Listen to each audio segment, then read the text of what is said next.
আমার নবী কন্যা সন্তানের মর্যাদা কম দিয়েছেন না বেশি দিয়েছেন? এই বেশি দিয়েছেন। এই মেয়েগুলোকে একদিন এই মেয়েগুলো বিয়ের পরে বধূ হবে, মা হবে, ঠিক কিনা বলেন? এই জন্য দ্বীন ইসলাম ছেলেদের চাইতে মেয়েদের বেশি শিখার প্রয়োজন, ঠিক না বেটি? এই জন্য এরকম মহিলা মাদ্রাসা বেশি দরকার, মহিলা মাদ্রাসার সেবা করা বেশি প্রয়োজন, ঠিক না বেটি? আপনার ঘরে যদি একজন নামাজি, দিনদার, পর্দানিশীন, আদবওয়ালা, কোরআনওয়ালা, হাফেজা, আলেমা পুত্রবধূ আসে, আপনার ঘরটা ভালো হবে না খারাপ হবে? অন্যদিকে যদি বেপরদা, বেহায়া, উশৃঙ্খল একটা নারী যদি আপনার বাড়িতে আসে, যার কোরআন জানা নাই, নামাজ নাই, তাহলে আপনার ঘরটা কি জান্নাতের টুকরা হবে না জাহান্নামের টুকরা হবে? এই জন্য মেয়েদেরকে আগে মাদ্রাসায় দিবেন, আগে মাদ্রাসায় পড়াবেন। কাউকে যদি ডাক্তার, ইঞ্জিনিয়ার, প্রফেসর বানাইতে চান, কমপক্ষে নুরানি পাশ করার পরে এরপরে স্কুল, কলেজ বা আলিয়া মাদ্রাসায় পড়াইয়া আপনি ডাক্তার, ইঞ্জিনিয়ার বানাইতে পারবেন। কোন আলহামদুলিল্লাহ। কিন্তু প্রাথমিক শিক্ষাটা সব বাচ্চাদের মাদ্রাসায় হবে। আমরা রাজি আছি তো ইনশাআল্লাহ? আল্লাহ কবুল করুক, বলি আল্লাহুম্মা আমিন। আমি যে কথাটা শুরু করেছিলাম, কন্যা হিসাবে নারীর মর্যাদা, ঠিক কিনা বলেন? কন্যা হিসাবে নবীজি অসংখ্য সম্মান, ইজ্জত, মর্যাদা দিয়েছেন। এমনকি কন্যাদেরকে আল্লাহ নবী গর্ত থেকে টেনে বের করে রানীর সিংহাসনে বসাইয়া সম্মান দিয়েছেন। আলহামদুলিল্লাহি রাব্বিল আলামিন। আমার বারা একটু কান মন লাগান। আল্লাহর নবী মেয়েদেরকে কত ভালোবাসতেন। মেয়ের জন্য, নাতির জন্য আমার নবী নিজে শ্রমিকের কাজ করেছেন মেয়েকে খুশি করার জন্য, নাতির মুখে হাসি দেখার জন্য নবী নিজে শ্রমিকের দায়িত্ব পালন করেছেন। জোরে বলেন সুবহানাল্লাহ। একবার নবীজি কয়েকদিন যাবত খানা খান না, খাবার নাই, পেটের অবস্থা খারাপ, কয়েকদিন হয়ে গেছে। নবীজি মনে করলেন আমার কলিজার টুকরা ফাতেমার ঘরে গেলে আমি মনে হয় কিছু খাবার পাবো। ফাতেমা আমার শুকনো মুখটা দেখে বুঝতে পারবে, আর ফাতেমা আমার শুকনো মুখটা দেখে বুঝে আমার জন্য খাবারের ব্যবস্থা করবে। এই জন্য নবীজি ফাতেমার ঘরের মধ্যে চলে গেলেন। নবী যখন ফাতেমার বাড়িতে যাইতেন, হাসান হুসাইন কবুতরের মতো উড়ে এসে নবীর কুলে উঠে বসতেন, গালে চুমা দিতেন। নবীও নাতিদেরকে চুমা দিতেন, জড়াইয়া বুকে আগলাইয়া নিতেন, কাঁধে নিতেন, কপালে চুমা দিতেন, গালে চুমা দিতেন। এত ভালোবাসতেন নবী হাসান আর হুসাইনকে। জোরে বলেন সুবহানাল্লাহ। কিন্তু আজকে নবী ফাতেমার বাড়িতে হাজির হয়ে গেলেন। ফাতেমার বাড়িতে যাইয়া ডাকতেছে হাসান হুসাইন, কিন্তু কেন জানি রে কারো কণ্ঠের আওয়াজ পাওয়া যায় না। দরজা লাগানো, নবীজি দরজার সামনে চলে গেলেন, দরজা ধাক্কা দেন, সালাম দিলেন, আসসালামু আলাইকুম। ভেতর থেকে ভাঙ্গা কণ্ঠে জবাব আসে, ওয়া আলাইকুমুস সালাম। নবীজি বলেন, ফাতেমা, হাসান কই, হুসাইন কই, কাউরে দেখি না। দরজা লাগানো, তুমি ভেতরে, তোমার কণ্ঠের মধ্যে আওয়াজের শক্তি নাই কেন? ফাতেমা আস্তে করে দরজাটা খুলে দিয়া নবীজিকে ভেতরে আমন্ত্রণ করলেন। নবীজি ঘরের মধ্যে প্রবেশ করে দেখতে পেলেন ফাতেমার মুখটা মলিন হয়ে আছে, চেহারাটা মলিন হয়ে আছে।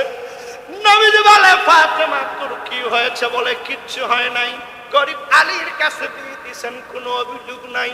আজকে 3 দিন পর্যন্ত আমার ঘরে কোনো খাবার নাই। আল্লাহর নবী বিছানার দিকে নজর করে দেখে হাসান হুসাইন শুয়ে আছে। বিছানার মধ্যে পেটটা বিছানার সঙ্গে লেগে গেছে। নবী আর 2 চোখের পানি রাখতে পারলেন না, টপ টপ করে চোখের পানিগুলো পড়তেছেন। নবী আর ঘরের মধ্যে অপেক্ষা করতে পারলেন না, শুধু ফাতেমারে বললেন, মা রে কষ্ট নিস না, এই দেখ আমার পেটের মধ্যে ক্ষুধার যন্ত্রণায় পাথর বাঁধা। নবী আমার বের হয়ে বললেন, মদিনার অলিতে গলিতে আল্লাহর নবী ঘুরতে লাগলেন, কোথায় কর্ম পাওয়া যাবে, শ্রমিকের কাজ করা যাবে। নিজের ক্ষুধার কথা ভুলে গেলেন, মেয়েনাতির মুখে হাসি ফুটাবার জন্য আমার নবী শ্রমিকের কাজ খোঁজা শুরু করে দেয়। হঠাৎ করে আল্লাহর নবী নজর করে দেখে একটা খেজুর বাগানের পাশে একজন ইহুদি যুবক কুয়ার থেকে এক বালতি করে পানি তুলতেছেন। ওই পানিটা একটা করে খেজুর গাছের গোড়ায় দিতেছেন। নবী বললেন, তোমার কি কোনো শ্রমিক লাগবে? লোকটি বলল, একজন শ্রমিক হলে ভালো হয়। কি মাইনা দিবা? বলে, একটা করে বালতির পানির বিনিময়ে 3টা করে খুরমা দিব। নবীজির সঙ্গে সঙ্গে রাজি হয়ে গেলেন। বললেন, এক বালতি তুলবো, 3টা খুরমা আগে দিবা, আমি খাইয়া শক্তি করব, এরপরে বাকি বালতিগুলার পানি তুলে এই মাইনাগুলো নিয়ে আমি আমার মা ফাতেমার মুখে উঠাবো। জোরে জোরে কোন সুবহানাল্লাহ। আমার বাইরা নবী শুধু কন্যা সন্তানের জন্য ওয়াজি করে যান নাই, মর্যাদার ঘোষণায় দিয়ে যান নাই, বরং নিজে প্র্যাকটিক্যাল জীবনে মেয়ের জন্য আজকে শ্রমিক হয়ে গেছে। ও আমার শ্রমিক ভাইয়ারা, ঠেলাওয়ালা, রিক্সাওয়ালা, ভ্যানওয়ালা শ্রমিক ভাইয়ারা, আপনাদের কোনো দুঃখ নাই, কষ্ট নাই। আমার নবীও শ্রমিকের কাজ করেছেন। শ্রমিকদের জন্য উত্তম আদর্শ মুহাম্মাদুর রাসূলুল্লাহ সাল্লাল্লাহু আলাইহি ওয়াসাল্লাম। আল্লাহর নবী এক বালতি করে পানি তুলে একটা করে খেজুর গাছের গোড়ায় গোড়ায় দিচ্ছিলেন। হঠাৎ করে নবী পানি তুলতে তুলতে কিছু বালতি তোলার পরে হঠাৎ করে রশিটা মাঝখানে ছিঁড়ে গিয়া আল্লাহর কুদরত বোঝা মুশকিল, বালতিটা কুয়ার মধ্যে পড়ে যায়। বালতি যখন কুয়ার মধ্যে পড়ে যায় আর যখন পানি তুলতে পারে না, ওই ইহুদি বেচারা দারুণ ভাবে খেপে গেছে। আমার নবীকে গালিগালাজ করতেছে, নবী কোনো জবাব দেয় না, অকথ্য ভাষায় গালিগালাজ করতেছে। লোকটা আমার নবীকে চিনতে পারে নাই, আগে দেখে নাই, এই জন্য আচরণটা ভালো করতেছে না, গালিগালাজ করতেছে। এক পর্যায়ে নবীর সামনে দাঁড়াইয়া ডান হাতটা দিয়া আমার নবীর দেহের মধ্যে, গালের মধ্যে আঘাত করে দেয়। জোরে কন্যা নাউজুবিল্লাহ। নবী কিচ্ছু বলেন না, মাথাটা নিচু করে দাঁড়ায় আছে।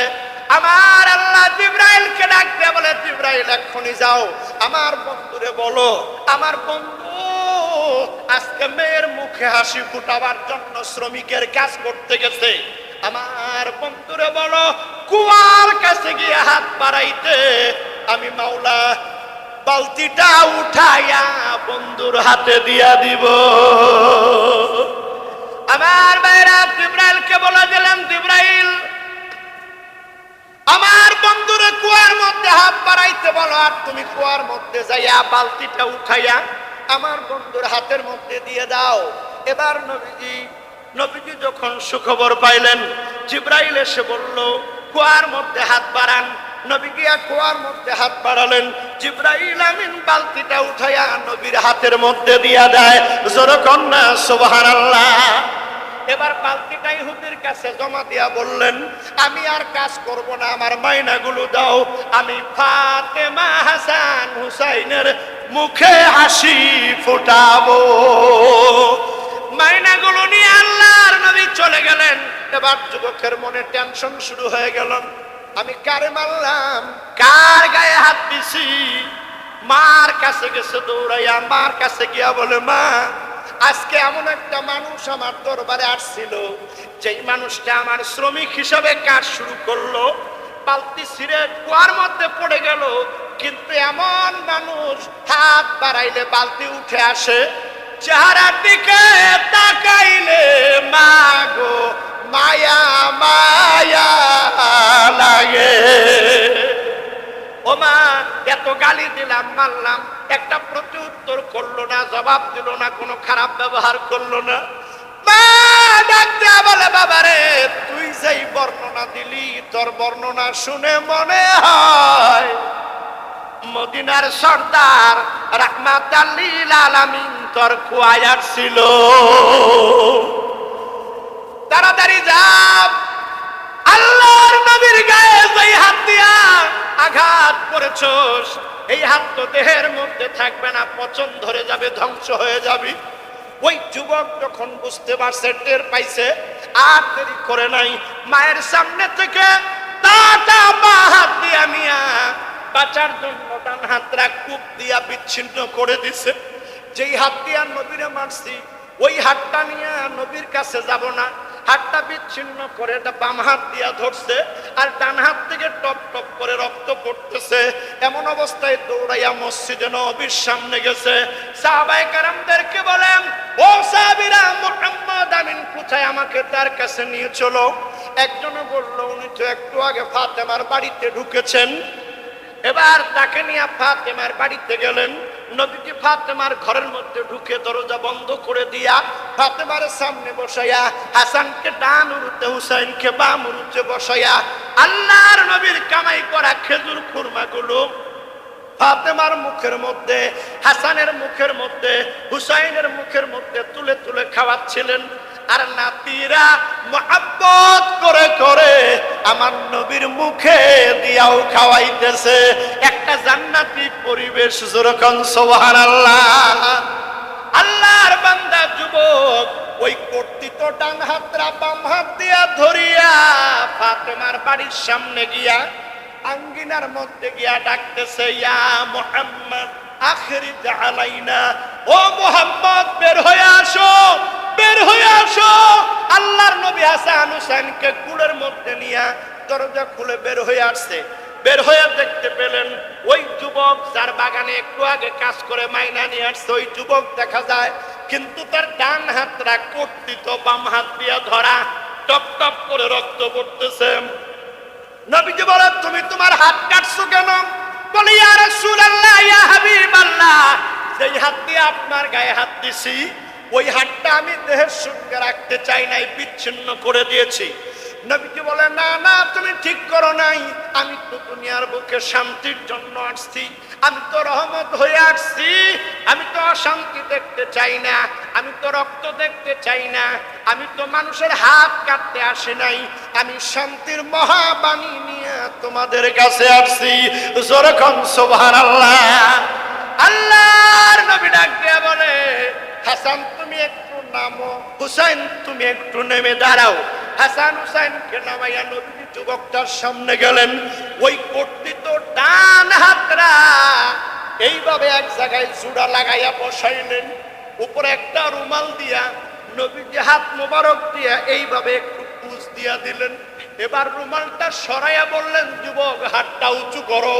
যুবক হাত উঁচু করে দেখে হাতটা আগের মতো যেমন ছিল তেমন হইয়া গেছে।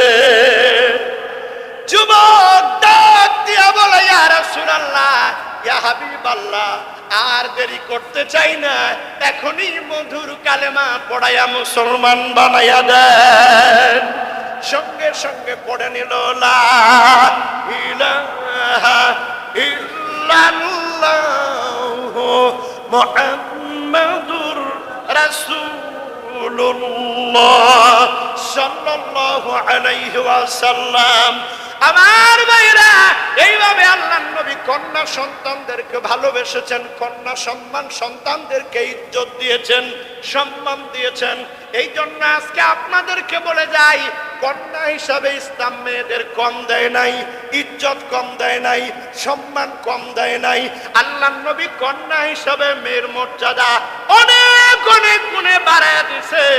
কিন্তু মেয়েটা যেন তসলিমা নাসরিনের মতো বেহায়া না হয়, মেয়েটা যেন আপনার ইসলাম বিরোধী না হয়, বেপরদা না হয়।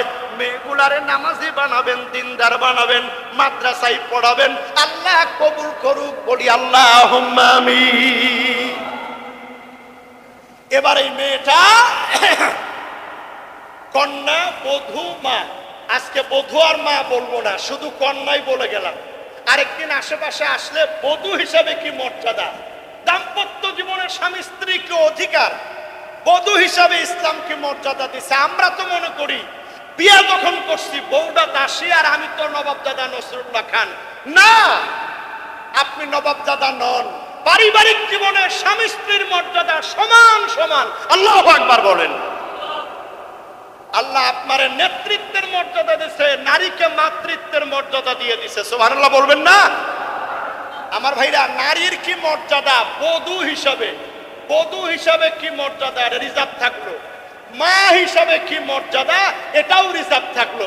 এই দুইটা আজকে বললাম না, শুধু কন্যার মর্যাদাটা আজকে বলেছি, ঠিক কিনা বলেন? এবারে এতক্ষণ যা শুনলেন, আপনারা বলেন তো কন্যার মর্যাদা কম না বেশি? ছেলেদের চাইতে, পুত্রের চাইতে কন্যার মর্যাদা কম না বেশি? কন্যার মর্যাদা খালি বেশি না, সূরা আলে ইমরান খুলে দেখেন, কন্যার মর্যাদা এত বেশি। এই পৃথিবীতে একটা কন্যা ছিল, একটা মেয়ে ছিল। এই মেয়েটার নাম হলো মারিয়াম। জোরে বলেন কি? মারিয়াম। আর মারিয়ামের মায়ের নাম ছিল হান্না। মারিয়ামের মায়ের নাম কি ছিল? হান্না। মারিয়াম পেটে থাকতেই মারিয়ামের মা মানত করছিল যে আল্লাহ, আমি আমার পেটের বাচ্চাটা বাইতুল মাকদাসের খেদমতের জন্য মানত করলাম, আল্লাহ কবুল করে নিছে। সুবহানাল্লাহ কোন? আমার ভাইরা, বাচ্চাটা যখন হয়ে গেল, এবার হান্না বাইতুল মুকাদ্দাসে মারিয়ামকে নিয়ে গেল। আল্লাহ পাক মারিয়ামের খালু জাকারিয়ার কাছে মারিয়ামের দায়িত্বভার দান করলেন। মারিয়াম বাইতুল মুকাদ্দাস পরিষ্কার করে ইবাদত করে এখন মারিয়াম সাবালিকা হয়ে গেছে। কোন আলহামদুলিল্লাহ। কান মন লাগান, গভীর মনোযোগ। বাইতুল মাকদাসের পাশে মারিয়ামের জন্য হযরত জাকারিয়া আলাইহিস সালাম তার খালু একটা ঘর বানায় দিয়েছে, মিহরাব। ওই ঘরটার মধ্যে মারিয়ামকে সকালবেলা এনে ঢুকায়া দেয়। সারাদিন মারিয়াম ইবাদত করে, নামাজ পড়ে। মাঝে মধ্যে তালা খুলে দিলে মানুষজন না থাকলে বাইতুল মাকদাসের সেবা করে, পরিষ্কার পরিচ্ছন্ন করেন। গোটা এলাকার মধ্যে খবর হয়ে গেল, ইমরানের মেয়ে মারিয়াম ইবাদতকারী ভালো মহিলা। সুবহানাল্লাহ। চারদিকে খবর হয়ে গেছে, মারিয়াম যে ইবাদত করে, এত ইবাদত আর কেউ করে? ইবাদতকারী হিসেবে, অমায়িক, নম্র, ভদ্র মেয়ে হিসেবে মারিয়ামের সুনাম সুখ্যাতি চারদিকে ছড়ায় গেছে। আলহামদুলিল্লাহ বলেন। আজকের মাহফিলে যত মা বোনেরা আসছেন, বিশেষ করে যুবতী বোনেরা, আপনাদের আচার আচরণ যদি শালীন হয়, নামাজি হন, আল্লাহওয়ালা হন, ভদ্র হন, চারদিকে আপনার সুনাম ছড়ায় যাবে, অমুকের মেয়েটা ভালো, ঠিক কিনা বলেন? কাজেই উশৃঙ্খল হবেন না, ব্যাপারটা হবেন না। কলেজে পড়েন, মাদ্রাসায় পড়েন নাই তো কি হয়েছে? আপনি কলেজে পড়েন, 5 ওয়াক্ত নামাজ পড়েন, সকালে কোরআন তেলাওয়াত করেন, মাসাইলের বই পড়েন, পর্দা কইরা হাত পায়ে মুজা দিয়া, এরপরে আপনি কলেজে যান, কেউ আপনারে দেখবে না। কমপ্লিট বুরকা পরে আপনি কলেজ করেন, নো প্রবলেম। যারা বলেন সুবহানাল্লাহ। আমার ভাইরা, মা বোনদেরকে বলবো, এই জন্য আপনারাও মারিয়ামের মতো ইবাদতকারী হবেন, পর্দানিশীন হবেন, আল্লাহওয়ালা হবেন। এলাকার মেয়েদেরকে আল্লাহ পর্দানিশীন, আল্লাহওয়ালা বানায় দেখ, বলি আল্লাহুম্মা আমিন। আচ্ছা, আপনারা বলেন, সেই যুবতী মেয়েটা বুরকা পরে পর্দা করে বাইরে যাও, কার হুকুম মানলো? পর্দা করা কি সুন্নত না নফল? হ্যাঁ, ফরজ। মাশাআল্লাহ, আপনার তো মুক্তি কম না। সুন্নত না, নফল না, ওয়াজিব না, পর্দা করা নামাজের মতো ফরজ। আল্লাহু আকবার বলেন। এজন্য মা বোনদেরকে, যুবতী মেয়েদেরকে বলবো, স্কুল কলেজে যারা পড়ো, স্কুলে পড়ো, কলেজে পড়ো, কিন্তু অবশ্যই তোমাকে বুরকা পরতে হবে, ঠিক কিনা বলেন? আপনারা দেখছেন রাজশাহী বিশ্ববিদ্যালয়ের রাকসু নির্বাচনে কিছু মেয়েরা নির্বাচিত হয়েছে, ওরা একসঙ্গে দাঁড়াইয়া শপথ নিছে, সবগুলা মেয়ে কমপ্লিট বুরকা পরা, কমপ্লিট পর্দা করা। আল্লাহু আকবার বলবেন না? তাইলে বোঝা গেল কমপ্লিট পর্দা কইরা বিশ্ববিদ্যালয়েও পড়া যায়। আল্লাহু আকবার। এই জন্য এলাকার মেয়েরা যারা ওয়াজ শুনতেছ, মাদ্রাসায় পড়তে পারো নাই, তারা বুরকা কিনো, কোরআন তেলাওয়াত করো, মাসলা মাসাইল জানো, 5 ওয়াক্ত নামাজ পড়ো, ওই মারিয়ামের মতো তোমাদের সুগ্রাম চারদিকে ছড়াইয়া পড়বে, ঠিক কিনা বলেন? আল্লাহ এলাকার যুবতীদেরকে কবুল করুক, বলি আল্লাহুম্মা আমিন। এবার মারিয়াম তো ইবাদত করে জাকারিয়া নবী সকালবেলা নিয়ে আসে বাইতুল মাকদাসে। একদিন সকালবেলা এনে মেহরাবের মধ্যে ঘরের মধ্যে ঢুকায় দিয়া তালা বন্ধ করে দিয়া মনের ভুলে বাইরে চলে গেছে, অনেক দূরে চলে গেছে ওনার কাজে। একদিন, 2 দিন, 3 দিন হয়ে গেছে। 3-24 কত ঘন্টা? হ্যাঁ, 72 ঘন্টা। 3-24 72 ঘন্টা চলে গেছে, মারিয়ামের কথা মনে নাই। আল্লাহু আকবার বলেন। আমার ভাইরা, জাকারিয়া আলাইহিস সালামের মনে পড়ে গেল যখন, আমি তো মারিয়ামকে মেহরাবের মধ্যে তালা দিয়ে আসছি, কেউ তো যাইতেও পারবে না, খাবারও দিতে পারবে না, পেশাব পায়খানাও করতে পারবে না। হযরত জাকারিয়া আলাইহিস সালাম তাড়াহুড়ো করে বাইতুল মাকদাসের দিকে রওনা হয়ে গেলেন। আল্লাহ ডাক দিয়া কয়, ও জাকারিয়া, তাড়াহুড়ো করে দৌড়ে যাওয়ার দরকার নাই, আস্তে আস্তে যাও, কারণ তুমি তোমার ভাগ্নিরে 3 দিনের জন্য ভুইলা গেছিলা, কিন্তু আমি আল্লাহ আমার গোলাম, আমার বাদী মারিয়ামকে 1 মিনিটও ভুলি না। আপনারা বলেন তো, যার কেউ নাই তার কে আছে? আরো জোরে বলেন, কে আছে? কথাটা আমার না, কথাটা আল্লাহর সূরা তালাকের প্রথম পৃষ্ঠায়। ওমান ইয়াত্তাকিল্লাহ ইয়াজআল লাহু মাখরাজা। আল্লাহ বলেন, যারা আল্লাহকে ভয় করে চলবে, সব সময় আল্লাহকে ভয় করে জীবন যাপন করবে, দুনিয়ার সকল বিপদ থেকে আল্লাহ নিজে কুদরতি হাত দিয়ে তাদেরকে বাঁচায় দেবে। আলহামদুলিল্লাহ বলবেন না? ওয়ায়ারযুকুহু, খুব ভালো করে আল্লাহর কথা, ওয়ায়ারযুকুহু মিন হাইসু লা ইয়াহতাসিব। আল্লাহ এমন জায়গা থেকে রিজিক দিব যেটা কেউ ধারণাই, লা ইয়াহতাসিব, কেউ কল্পনাই করতে পারে নাই, এমন জায়গা থেকে আল্লাহ রিজিক দিয়ে দেব। আল্লাহু আকবার বলেন। তাহলে আমরা ভয় করব কারে? জোরে বলেন, কারে? শুধু মসজিদের মধ্যে ভয় করলেই হবে নাকি বলেন? ওই যে বাজারে যখন বেচা কেনা করি, তখন দাঁড়িপাল্লায় কম দিলে তো আল্লাহ দেখবে না নাকি বলেন? দেখবে? ওই যে 100 টাকা দিয়ে 1 মাস পরে 110 টাকা নিলে আল্লাহ দেখবে? 100 টাকা দিয়া 110 টাকা, এটা কি বলেন আপনারা? সুদ। এটা নিলে কি আল্লাহ দেখবে? এই কথা দেখবে কিনা? দেখবে। ওজনে কম দিলে আল্লাহ দেখবে, সরষের তেলে সয়াবিন দিলে আল্লাহ, দুধের মধ্যে পানি দিলে আল্লাহ দেখবে কি দেখবে না? আলেম ওলামার বিরুদ্ধে ষড়যন্ত্র করলে আল্লাহ বুঝবে কি বুঝবে না? বুঝবে। কোরআনের বিরুদ্ধে গেলে, মাদ্রাসার বিরুদ্ধে ষড়যন্ত্র করলে আল্লাহ দেখবে কি দেখবে না? দেখবে। আল্লাহর এই ভয়টা অন্তরে লালন করা, আল্লাহ সব সময় আমাকে দেখতেছেন, আল্লাহর দেখা থেকে 1 সেকেন্ডের জন্য আমি আলাদা হইতে পারি, এটার নামই হলো তাকওয়া, এটার নামই হলো খোদাভীরু। আল্লাহু আকবার বলেন।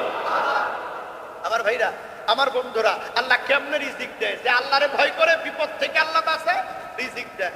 দুনিয়াতে আল্লাহরে ভয় করে ঘুষ খায় না, ঘুষ খায় না,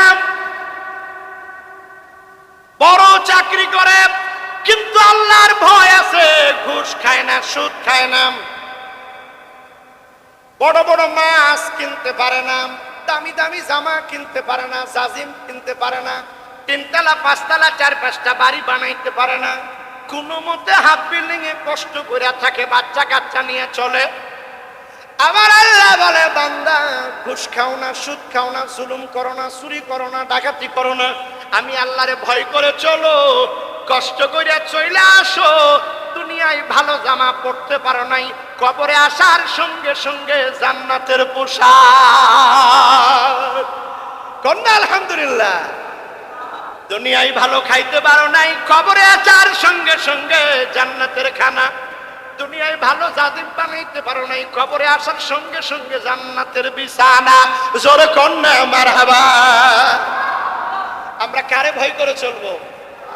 মারিয়াম আল্লাহরে ভয় করে ইবাদত বন্দেগী করে, এবার জাকারিয়া আলাইহিস সালাম 3 দিন পরে দৌড়ায় আসা তালাটা খুলছে, খুইলা ভেতরে ঢুকছে।